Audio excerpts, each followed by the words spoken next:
المستأجرين، انتوا مقدمين طعون في الدستورية، مجلس الدولة، القضاء الإداري، الطعون موجودة الخاصة بيكوا في كل مكان، انتوا محاصرين القانون من كل حتة. في أمل المواد دي تتلغي؟ طبعا في أمل المواد تتلغي، في أمل مجلس الشعب الجديد، احتمال احتمال احتمال، مش هقول بقى كام في المية عشان ولا ابقى متشائمه ولا ابقى متفائله زياده، لكن في احتمال مجلس الشعب يطلب اعاده مناقشه القانون طبعا جدا، سواء بفعل الدستوريه طلع حكم او هم الاعضاء يطلبوا ده.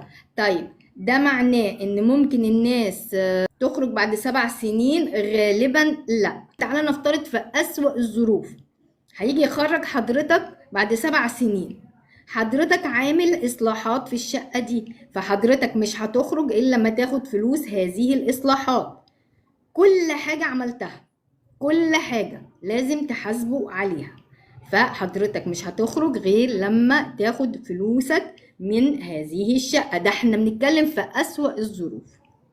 فأنا عايزة بس الناس تبقى قاعدة مطمنة، شايفة ان الجاي احسن. الناس خايفة تتكلم. بص يعني الناس اللي خايفة، انت من كتر خوفك هتلاقي نفسك بتعمل رد فعل انت نفسك هتستغرب، وانت شايف ان انت هتموت في طيس، فهتلاقي نفسك طب وانا اموت في طيس ليه يعني؟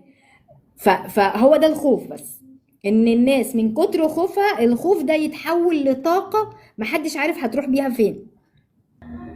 شوف، في ناس خايفه وفي ناس قالت لك مفيش خوف. اللي من غير مفيش خوف دول هياخدوا اللي خايفين وهيطلعوا بيهم بقى وايه، والدنيا هتروح في حته تانية.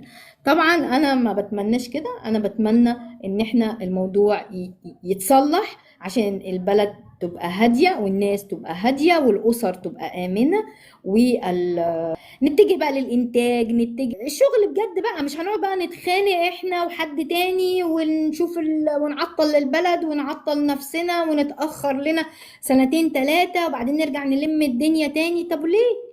طب ما هو الدنيا تمشي مظبوط ونصلح ما أفسده الحزب بتاع احنا بنموت بالبطيء، احنا عارفين نشوف حياتنا بعد قانون الزفت ده.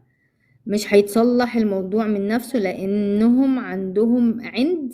لا، ما هو العند ده له حدود، ما هو يعني هو العند ده هيفضل عند لحد فين؟ الدنيا لازم تتلم، مش هينفع تتساب كده. في تحت الارض بركان، فلو الامر ما تصلحش في اسرع ما يمكن البركان ينفجر في اي لحظة، هينفجر في اي لحظة وهينفجر في اي حد. محدش، البركان مش هيختار، بس عشان الناس اللي مش فاهمة. انا عارفه ان انتوا محملين وغضبانين وحاسين ان وبعدين عايزين نخلص بقى، لان بطبيعه المصري يميل للاستقرار. يعني من يوم ما الحضاره المصريه نشأت على الارض، وده سبب ان مصر عملت حضاره، ان المصري يميل الى الاستقرار. اول ما لقى النيل ولقى شويه ميه قام زارع جنبهم وعاش وقال لك انا بس انا مش هتحرك من هنا، وبدأ بقى ايه ينمو ويعمل اسره ويعمل عيله، وبعدين العيله دي اتقسمت بقت تكبر وعملها قسم بقى ايه اقاليم وحكومات وحاجات كده. فالمصري كائن يميل الى الاستقرار، فهو ما بيحبش التوتر اللي حاصل ده. ففكره ان الناس تبقى عايشه في توتر، لا، مش هيفضل كتير الامر، وهيتحل في اسرع وقت عن طريق الدستوريه، عن طريق مجلس الشعب، عن طريق الرئاسه، يعني كانت الوسيله، لكن لازم يتحل، لازم يتحل. ويا رب والدنيا تبقى أهدى وأسلم، ويا رب يحفظ البلد. السلام عليكم.